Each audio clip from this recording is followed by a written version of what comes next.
Yeah. Okay. Howdy y'all, I'm Emily Shulsky, and this is Youth Development Team Meeting number 1 for Group 3. So the first question is, do you use Apple Music, Spotify, or any other? I personally use Apple Music. Um, I personally use Spotify. I use Apple Music, but my mom pays for it. So if I had to choose, I would do Spotify. I use Apple Music. And I use Spotify. Um, okay, for number two, what is something you learned about each group member in the introduction videos? This means you better watch the video, yada yada yada. So for Sarah, I learned that a good book that you recommended was The Housemaid, which is also one of my favorite books. Love that book. It's so good. Um, for Quinn, I saw that any superpower would be time travel, which is interesting because that would be like my last choice because I'd be really scared of messing something up. Um, and then for Sterling, I saw that you were a livestock coordinator, which was really cool. That's like so fascinating to me. And then for Emily, I saw that your movie was 2 weeks notice, and my friend like told me to watch it last week, and I haven't watched it yet. And so that was another thing I was like, oh, I need to watch this movie. But yeah. Okay, so for Brooklyn, it was so cool to learn that you work in ministry. Sometimes my brother's a freshman or going into a sophomore year at A&M, so I'd love to know like what church you're working with and kind of tell him about it. Um, Yes. Sarah, my family loves the Goonies. It was actually on this past weekend. Um, Quinn, it's neat that you're wanting to work in community development. And then Emily's experience at cheer camp. That was really fascinating to me. All right. So, Brooklyn, I learned that you're involved in the SOS ministries and church events. And I also love Peanut Butter Falcon. Quinn, I learned that we're both in similar or the same majors. You're in ag leadership, correct? Yes. All right. And then Sterling, I learned that you're a livestock coordinator for the state fair. I thought that was super awesome. And Emily, I think we both like country music since you had that Kenny Chesney song on yours. Um, for Brooklyn, I learned that she loved kids and worked as a nanny during summer. And then as for Sarah, um, I learned that if she could have any superpowers, she would want to have the power of teleportation, which I think is very smart for when she explains like the reason why you can travel without worries, because I do like traveling. And as for Emily, she listens to a podcast called Unfiltered, hosted by Zane and Heath. And I listen to podcasts too, so those like I like that. And then there's for Sterling, her parents and grandfather were agriculture science teacher. I thought that was really cool.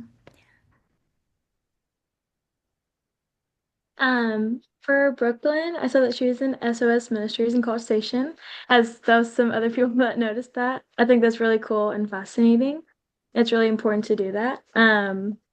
For Sarah, her go-to karaoke song was Friends in Low Places by Garth Brooks, both liking country music. It's awesome. It's always a good karaoke song. For Quinn, her superpower would be to time travel. I think that's cool because if you ever want to relive a moment, that'd be kind of fun to go back and do. And then Sterling, she's working on her master's for agriculture and is soon to graduate. So I just want to say congratulations. Thanks. August will be here before we know it. So exciting. So on to the next question. Looking at the developmental assets worksheet, which ones did you select that apply to your childhood? I put a few down, but mostly apply to my childhood would probably be family support and adult role models. My family, we all kind of grew up on the same land together. And so just always having that family support, I always considered my grandparents just like another set of grandparents. And so um, just their support is kind of how I am who I am today. I think I grew up with support, empowerment, boundaries, and expectations. I grew up with parents that definitely enforced the rules a lot, and I also went to a private school for like 12 years, so I definitely grew up with that rules and expectations a lot. Um, for me, for the external assets, I would say I did get a lot of family support, and then I also get empowerment, which is safety. I feel very safe growing up, like does not have to, worry as much about things that my parent would have worried about when they were teenagers. So that was, yeah.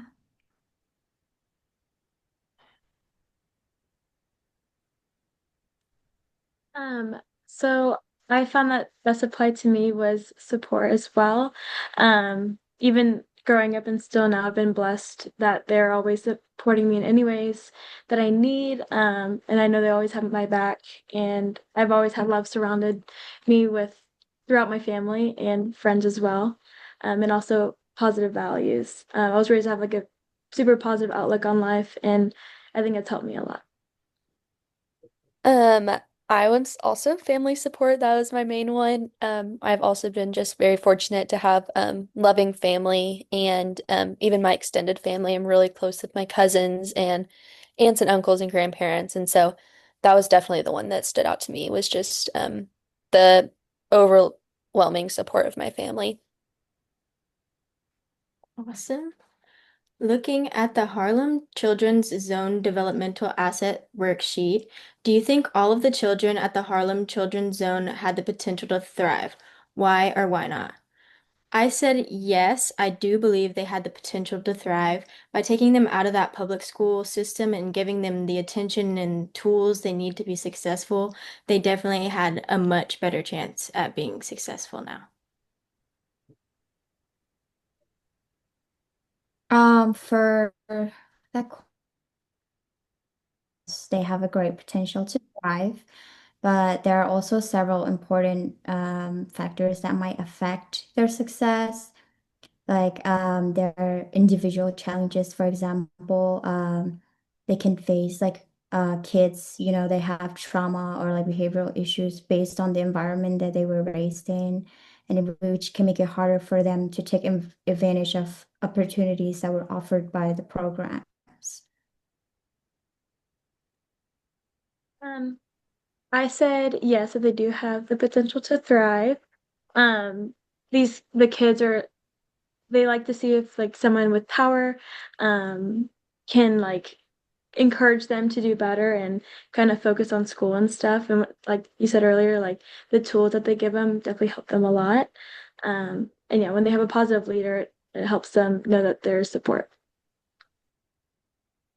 Yes, I, excuse me, I also said they had the potential to thrive. And just the support that they had, I think that they had a lot of resources and the education that they were given was just really, it was really good. And um, they were getting through this school and getting through, like, they were learning so much that they wouldn't have gained in the public schools. I think they also, one of the main things is they had people throughout the school that really cared about them. I think they said that there was one staff in every six students, which is just huge. And just knowing that they always had an adult that they could go to, whenever they needed that. Yeah, I also said yes that they all have the potential to have a positive influence. Um, but what I was really interested by is this segment where it talked about people getting on wait lists and having to get in. But even if they weren't able to get into one program, there were multiple programs that would pipeline them through that. And so even if they didn't get in their first choice, they were still able to get into a program that was still going to prepare them for secondary success.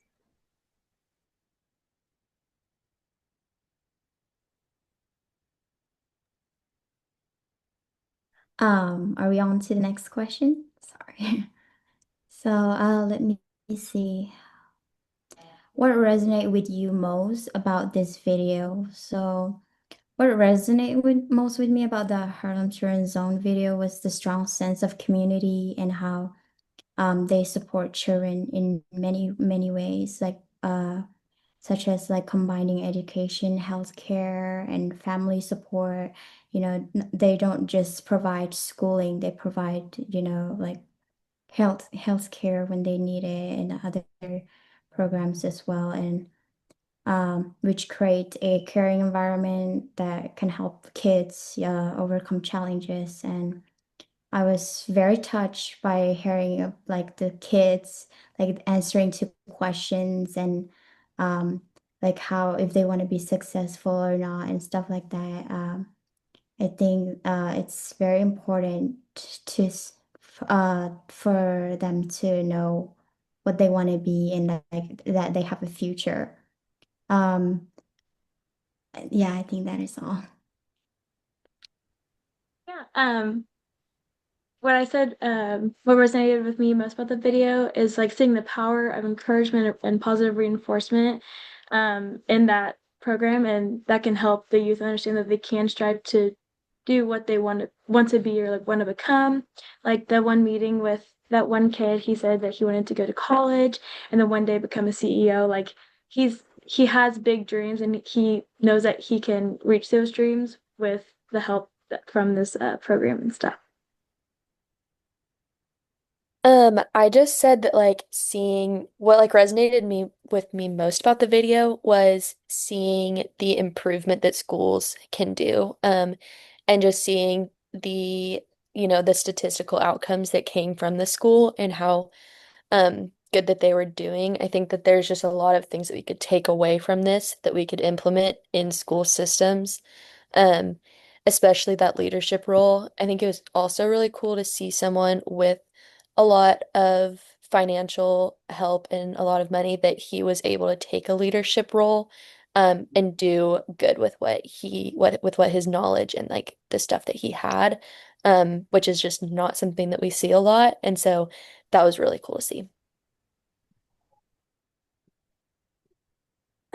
So for me, I kind of took a different spin on it. I think like in budget terms a lot here lately. Um, and so I thought it was really neat that the entire program is free.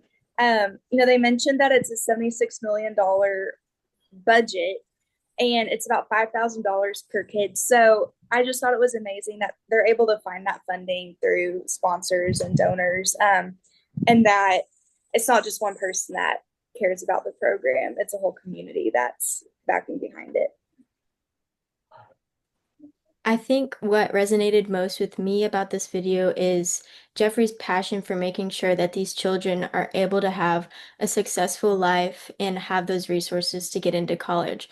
So he, like he said, he went to live with his grandparents in more of a suburban area and was able to be more successful than when he was there. And I think it's great that he took that success and wanted to take it back to where he was from and try and help those kids out like he was helped. All right. So now we're on to question number 6. Which external assets did Harlem Children's Zone provide and which are not present? I said some of the external assets that Harlem Children's Zone provided was empowerment and boundaries and expectations. The staff was continuously encouraging the kids and pushing them to their best efforts.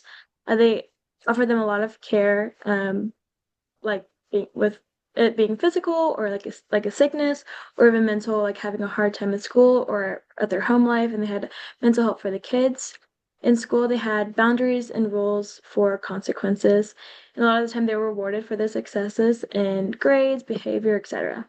Um, some things that they were lacking were maybe support from their neighbors or their at-home relationships, but they felt like they had this support within the program, which kind of helped them uh, get those assets to where they can like turn that into a positive environment. I just said that one of the or a couple of the external assets like the three that like jumped out at me the most were the school boundaries, youth programs, and then a caring school climate. Just through those videos, I think that those were the like most present. And they just did such a good job of, having the boundaries, but also having just a caring environment. Um, and then the ones that I found that were maybe not present, were the ones including like family life, because they are not, it's a school and they don't live there. And so they go home and they can't, exactly manage the things that happen at home. Um, but I think that they do just such a great job in the school of making sure it's caring and a family in the school system. Um, but in like the technical terms of family, they can't really go and be home with them. But yeah. So for me, some of the external assets that I found were adult relationships, caring school climate, and school boundaries. I think these you don't find that actually in every school, which is shocking and sad. It's found in this program, and I think that's what really sets student up for success, especially those adult relationships, because you really just need a positive mentor that will continue to push you and challenge you to do the right thing. Um, but just kind of thinking about the location of the program, neighborhood boundaries and family boundaries are most likely not present for them. And I'm sure all of us have great neighborhood boundaries and family boundaries, growing up, if we're all fortunate to. Um, but I just don't think in that location that's very prevalent. So, I said that the Harlem Children's Zone has support for the students both physically and mentally. Resources and money, they had resources and money to motivate the students, and they had clear rules and boundaries in the school as well. Um, I do agree that they lacked some of the family support there, um, as well as the neighborhood support there, just since it is that set school. Yeah.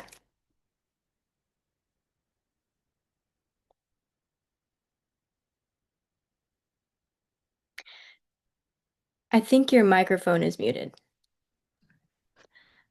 As Sarah said here, I agree with her saying that there's for external assets, I do believe that they did provide health services, like great health services, as well as like checkups and mental health support, and then education in general. That like the program offers quality education and tutoring that can help kids succeed in school.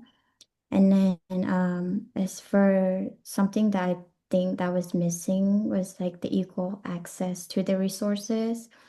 If the people like depending on their situations, like not all of the family there were able to fully take advantage of the resources that were offered. Okay, I think we're on number 7. Which internal assets did the Harlem Children's Zone teach, and which were the youth lacking? I just said that they used a lot of the internal assets. Some of them that really stuck out to me were including school engagement, responsibility, and sense of purpose. I think that they did a great job of giving the kids and knowing that they have purpose in life. And then just seeing their potential. I think that they just gave such great encouragement. And then for like the school engagement, they were very engaging in everything. They wanted each of their students to participate. And then going in with that responsibility of they have a responsibility to do their work and to show up for school and to do the things that they're being told to do. Um, I really couldn't find anything that they didn't teach at the Harlem Children's School Zone. I was looking through it, and I think that they've just done such a good job of looking at all of those internal assets and implementing them into their school. so I actually had some of the same internal assets as you, Brooklyn.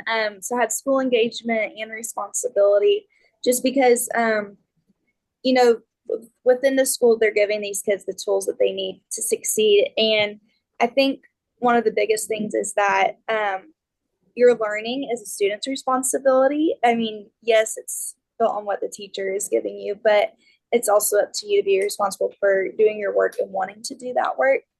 Um, Now, on the assets that youth were lacking, I kind of had a hard time with this one too. Um, but just kind of thinking of their home life and the community that they're in. Um, I didn't know if reading for pleasure was probably something that they actually struggled with at home because I don't know what all of their home environments are, as well as resistance skills, just because we can give these students all the tools they need, but in peer pressure moments, sometimes it gets the best of them. So I had a hard time coming up with those, but those are what I have. I agree a lot with those points that both of y'all brought up. I said that they provided a lot of motivation to their students, instilled a lot of positive values, and gave them a sense of like a positive identity. So, like, the students would want to accomplish something and they would make sure that they were able to do that and tell them that they could do that. They could go to college and they were going to go to college. And I think instilling some positive values and a positive self identity like that helps children a lot. And like y'all said, I couldn't really find a lot of stuff they were lacking in. Um, I think, of course, before the students went there, they were lacking a lot of like positive identity and maybe not super instilled values, but at the school, I couldn't really find anything that stuck out to me.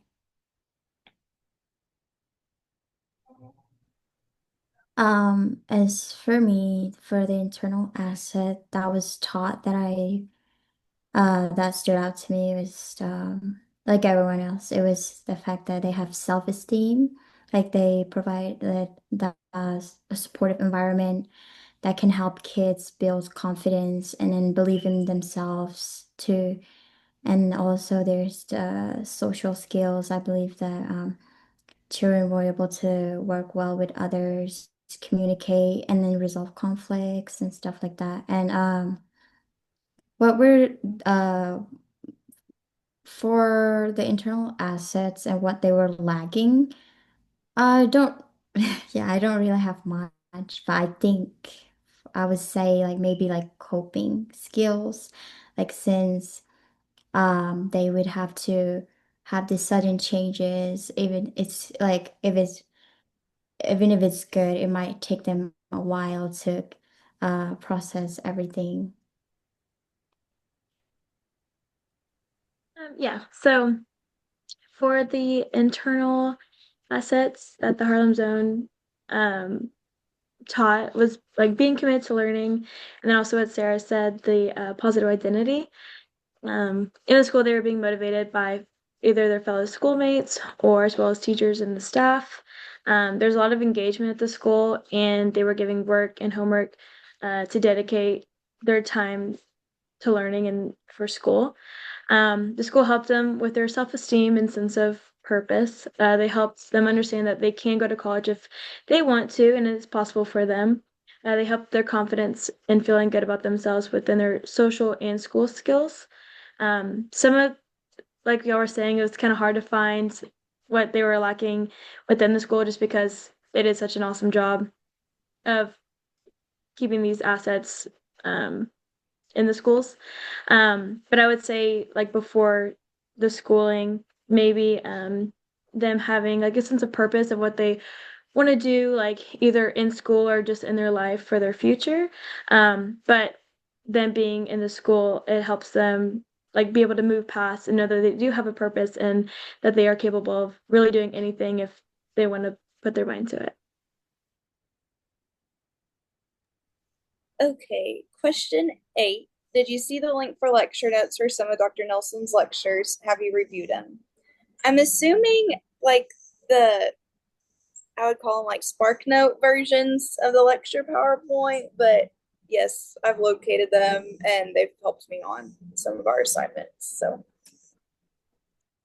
Yes, I have seen them as well and reviewed over them. I think they're very helpful touch. Yes, I have reviewed them and seen them. Thank you. Yes, I have also seen them, and for some of them, on like the PowerPoint ones, I've seen that like in the notes section, it kind of has it written out what he's saying, so that also kind of helps if you want to go back and be like, oh wait, what did he say real fast? So they are very helpful. Yes, I've also seen them, and I also agree that they're very helpful. I think that they also kind of expand on some stuff, but in like simpler terms. So they've been very useful and helpful. Awesome. For question number 9, there is, what are we supposed to put in the subject line when emailing Dr. Nelson? Um, when I was looking through, I found that you put your course and your section number.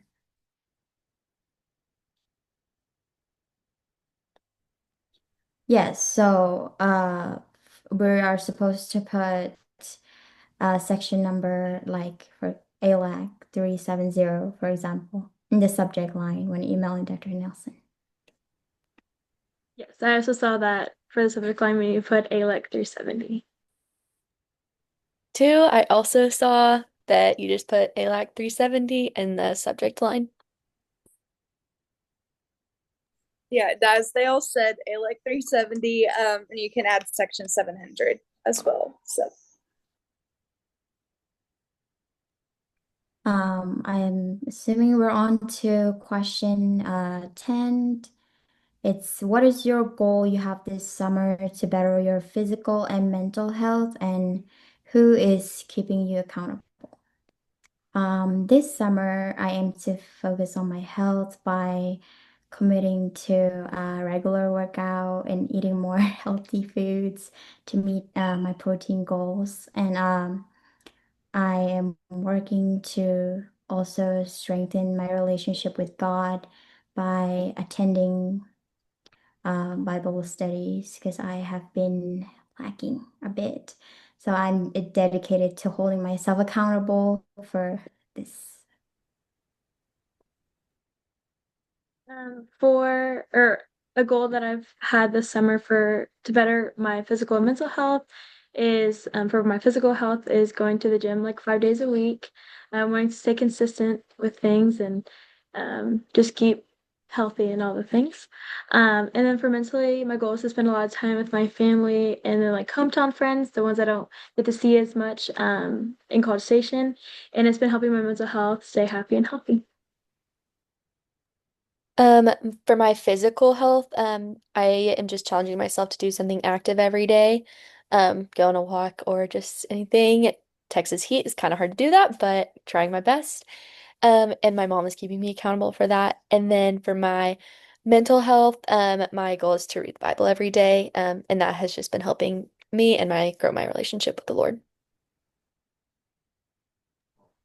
um, for me, one of my goals to help my physical and mental health is to go on walks in the evening. And my roommate helps keep me accountable. We have a pasture in the back, and 4 times is a mile. So we either go out there and walk and talk about everything that happened that day. So that kind of just helps, you know.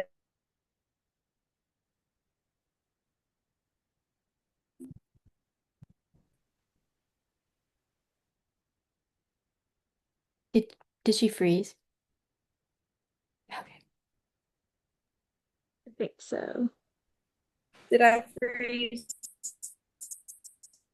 Yes. Oh, no. Oh, Lord. Okay. Okay, Did y'all hear what I said, or should I repeat it really quick?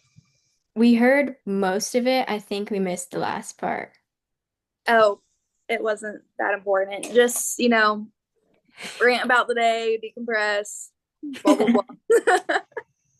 All right. This summer, I'm holding myself accountable to go to Hot Works at least 3 times a week, to keep my mind and body strong. I find that it kind of helps me clear my head while I'm there, as well as bettering my um, physical self. And my mom will hopefully hold me accountable to that.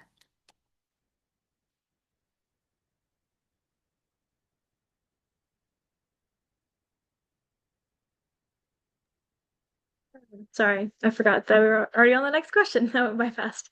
Um, It says, did you look at the common scenario document and what did you think about some of the emails sent to Dr. Nelson? I did look at the document, and after reading some of the emails that were sent to him, I found some of them were kind of rude and overstepping a little bit, even like when they're asking for help. So that's kind of crazy to me that they're asking for help, but being kind of rude. Some of them, like I said, demanding for help rather than asking. The emails also kind of helps me understand and see that really everything is laid out from the beginning of the semester. And it's your responsibility to make sure that you get things in on time and that you can just complete assignments before they're due and knowing whenever you have free time and whenever you're not free. I also agree that like after looking over some of those emails, I was like, oh my goodness, why would you send that to your professor? But okay.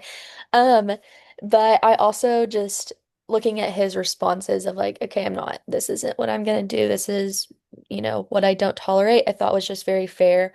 And just yeah, looking at the class is it's set up for your success. And if you read through the things and if you follow his instructions, you will be successful. And just to not wait till the last minute to ask him for things.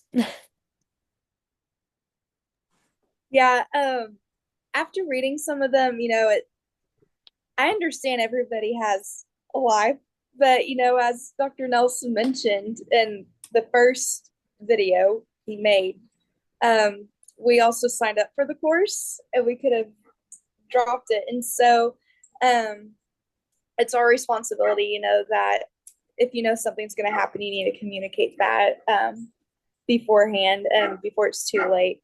And so it's just shocking that people talk like that. But working in customer service, people are crazy. So I agree.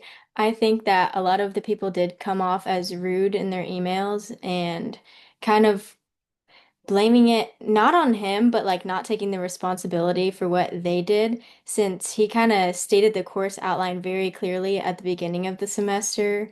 Um, I just think it's not his job to help people out with something that they could have started at the beginning of the semester. They waited until the last minute until their grade depended on it or their graduation depended on it, and that's not really his fault.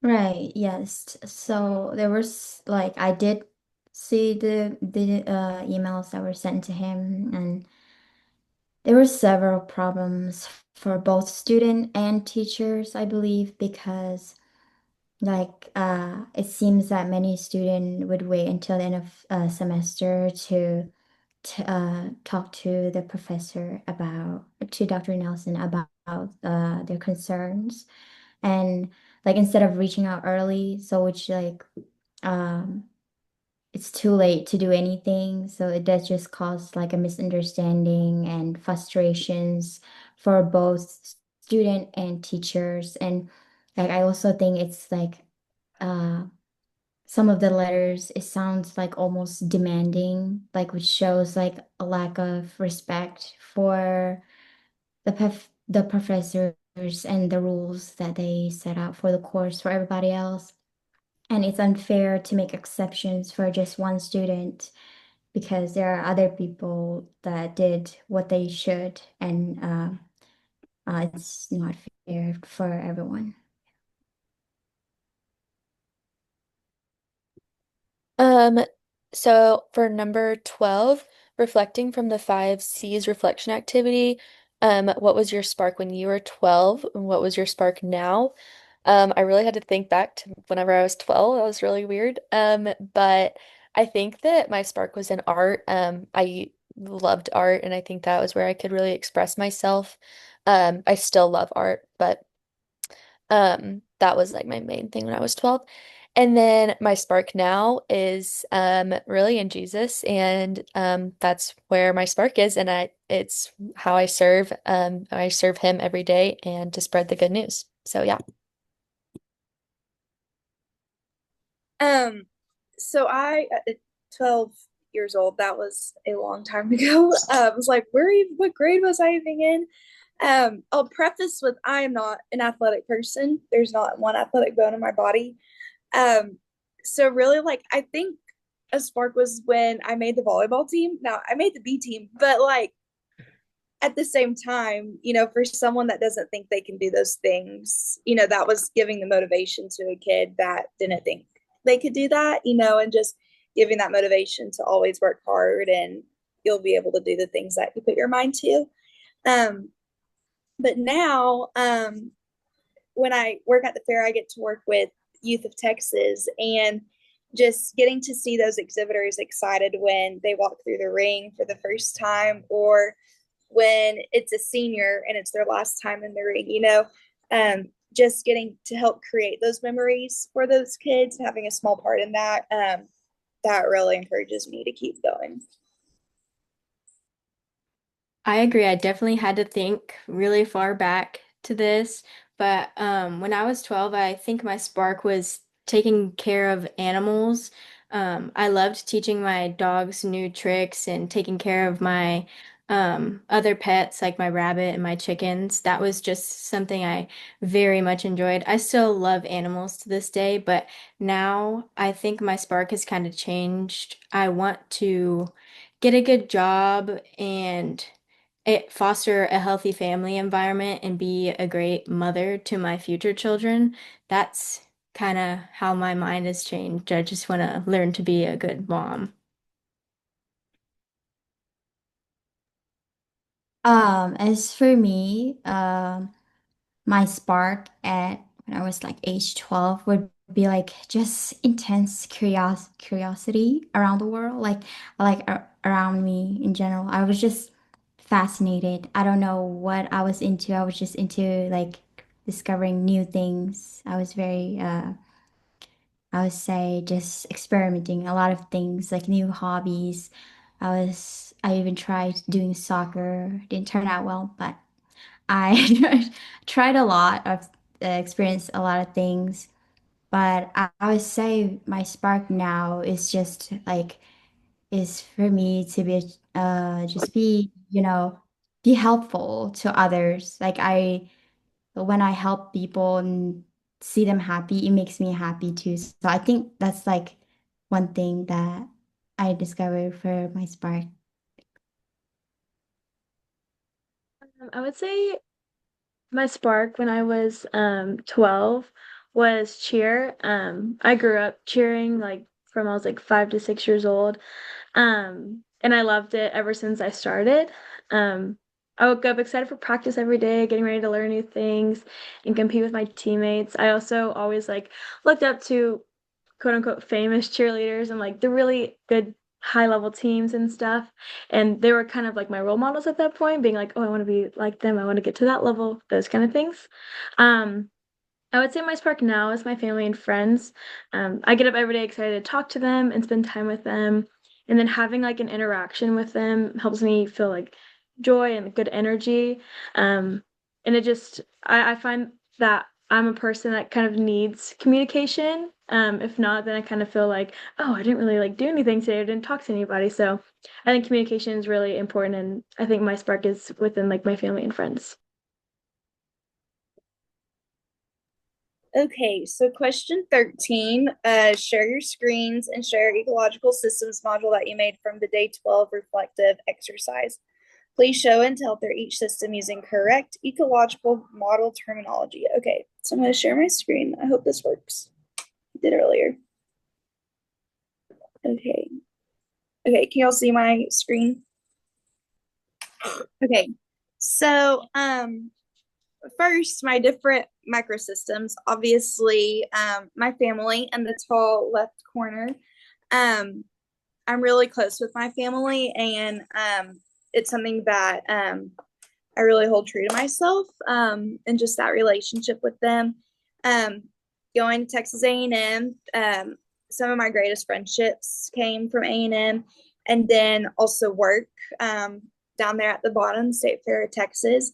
But then kind of going between to my mesosystem, that would be my interaction between the two microsystems. So um, my family was honestly part of the reason that I went to Texas A&M.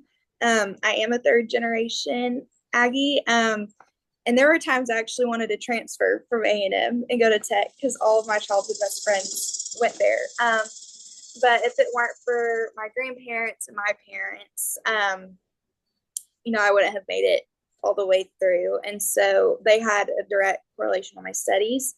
Um, my exosystem would be my job and my college experience. When I was at A&M, I was a student worker for AgriLife events. And so I helped coordinate events in the AgriLife Centers, the big glass building by AGLS, as well as the pavilion and the gardens. And so that kind of helped prepare me for my current job and gave me the tools that I needed. And then macro system, y'all can't, I wonder if I can zoom in. I don't know if y'all can see that, but in this picture, it's actually of St. Pete's, I think St. Peter's Cathedral in New York.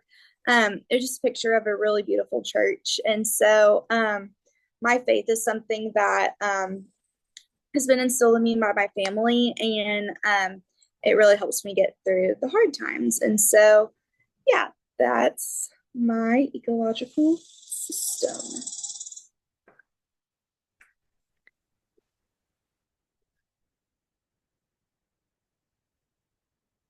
Let me know if y'all can see this.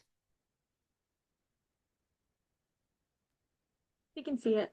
Okay, so here is my ecological system model. For my microsystems, I have A&M, of course, and then St. Mary's, the church I go to, my family, and another school I went to. So the relation between these, the meso system that they make is that my family helped instill like studying and all of those values into me. Um, and I used that throughout high school. And then studying well, I was able to get into college. And in college, I found St. Mary's as the church I go to, and that tied back to my family since the I was always raised Catholic and went to Catholic church, so it all is kind of tied together. Um, for the exosystems, um, I put the town I grew up in and my parents' jobs. While those didn't really directly affect me, like reading about this activity is saying how your parents came home, like their mood they came home from work in could affect you, or even the construction going on in my hometown. That would be part of my system. And then for macro system, I put a picture of the White House and a bunch of social media. So I think the construct of our world is definitely different than what our parents used to be. So I put the social media since I think like comparing yourself and just how addicted we are to our phones kind of ties into all of that. And then the White House, of course, because the type of government our country is. All right. I think it's my turn. As for mine, I answered it almost like the worksheet and just answer it. So I can try to share it to see them. Okay.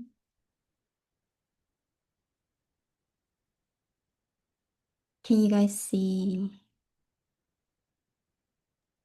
Yes. Yeah, so I basically wrote it down what I was gonna say. Um, Here's for the question one. It was which microsystem are most salient for your development? I said my family and school environment for the microsystem that have been most significant for my development because they provide me emotional support and like the, they also shape my character and it's I think school environment it was very crucial for me for my academic growth and as well as my social life.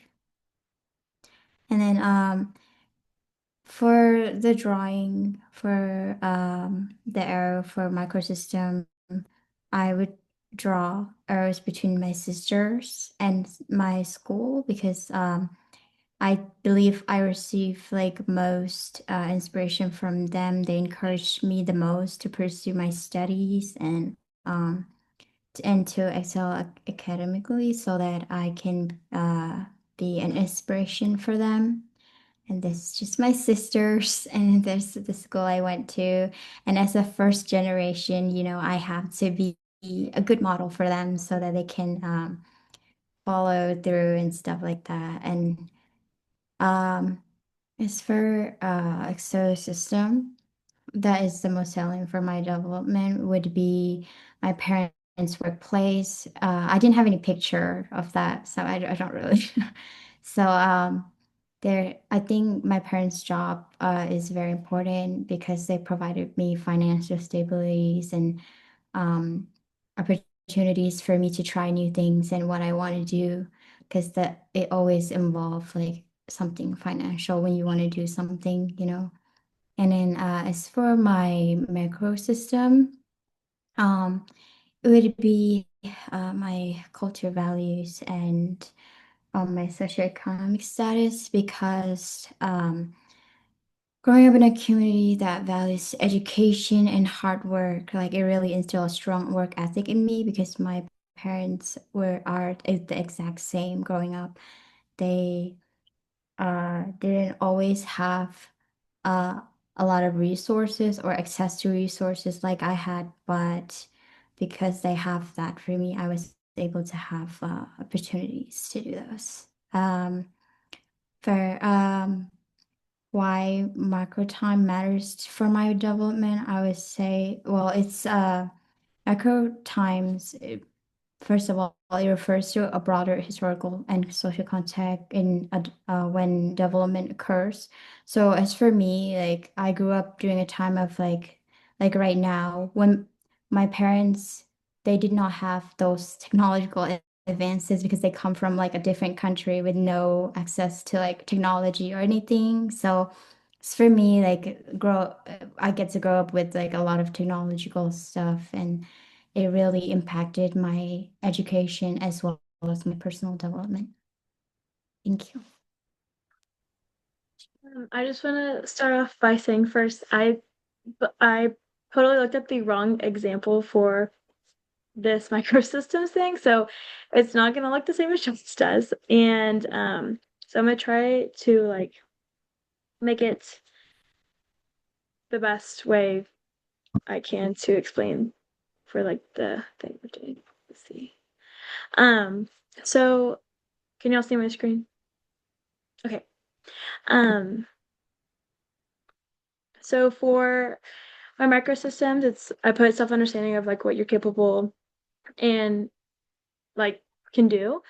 As saying like being at Texas A&M, I transferred from Glenn, so I worked really hard to try to transfer in. I tried the first year and I didn't get in until my spring for sophomore year.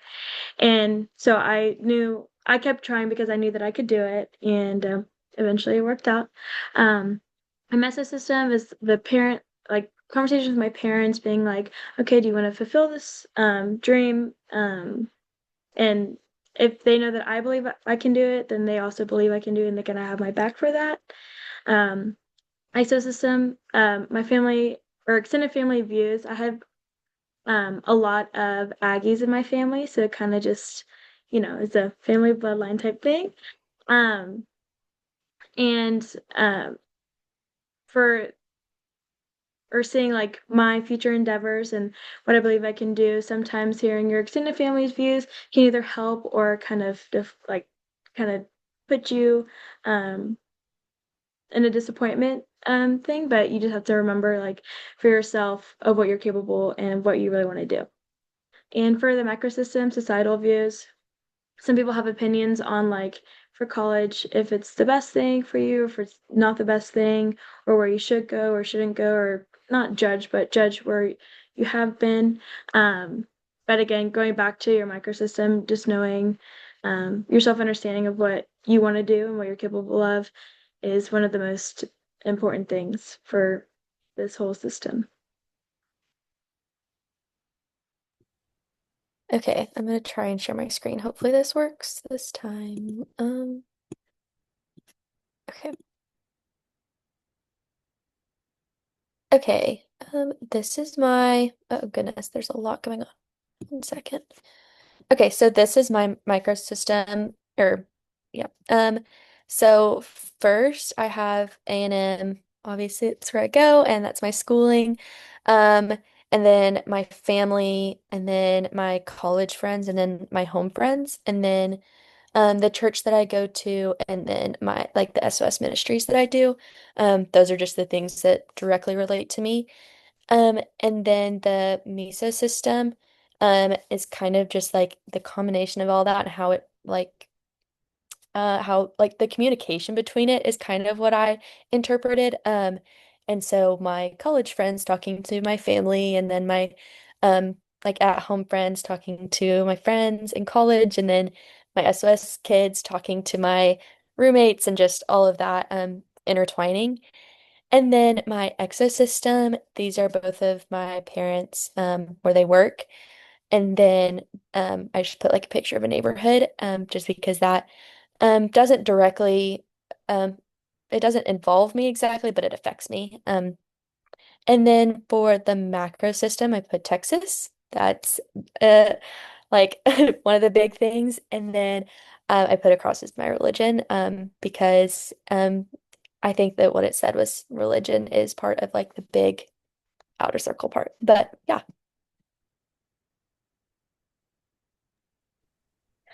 All right. I think we're moving on to Dr. Nelson's last questions now. Um, can you name everyone in the group without looking at their name on Zoom? Improve it. So I guess I'll cover my eyes. Um, Emily, Sterling, Brooklyn, and Quinn.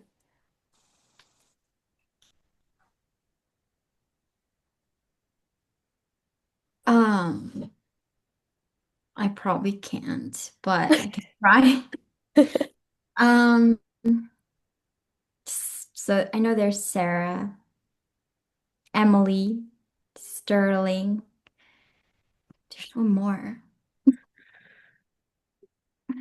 Um, Brooklyn. Got it. Um, Brooklyn, Sterling, Sarah, and Quinn. Okay. Um, Emily, Sarah, Sterling, and Quinn. Okay. Sarah, Emily, Brooklyn, and Quinn.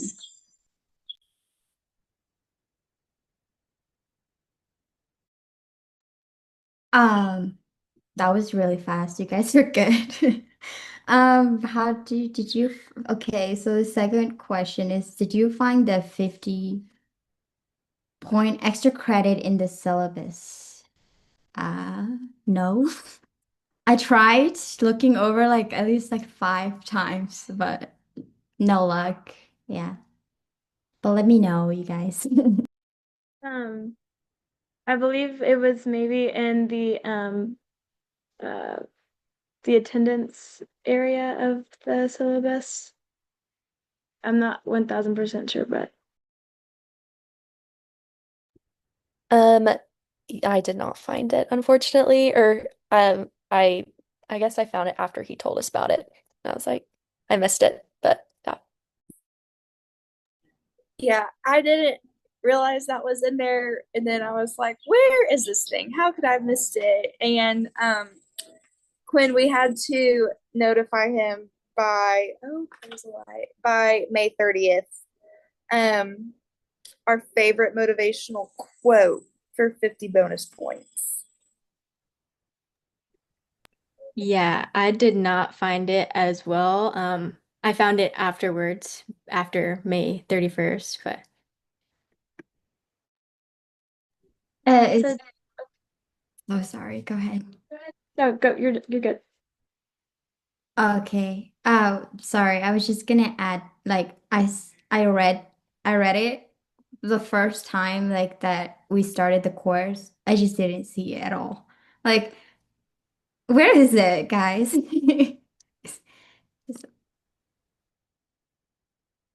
For the next question, it was, did you look at the rubric before doing this assignment? And yes, I did. I read over all of it and seeing the different like amount of points you can get um, for what you do and don't do. Um, yes, I did read over the rubric as well. Saw all the things that we were supposed to talk about. And then just yeah, the things that we're supposed to do in the video. Like everybody else. Yes, and it helped getting ready for our meeting today. Yes, I also read the rubric and it definitely gave good guidelines.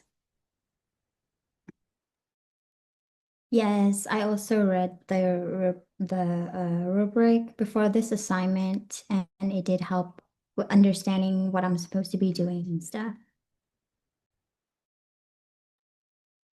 Okay, so did you see that you have to answer all these questions and have them written? See expectations below and in rubric for submission in addition to submitting the YouTube link. So yes, I did see that that we have to make a YouTube, submit the link in or in the thing, the YouTube link. There we go.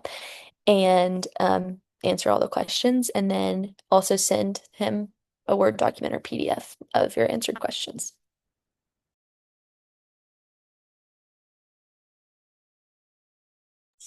Sorry, I thought I had them all written down, but I didn't. Okay, hold up. Sorry. Yeah, I also did. I'm going to submit the link to the video at the end of this when I submit it. Yes, I also read that you had to answer them and submit them as well as the YouTube link. Yes, I read that I have to answer the questions and have them written. And then I think for the YouTube, I know you also have to like put the group name, number, and then all of our names for the link. Yes, I did see that we had to write down all the questions and then with the answers next to them, and to submit the YouTube video as a link in the submission.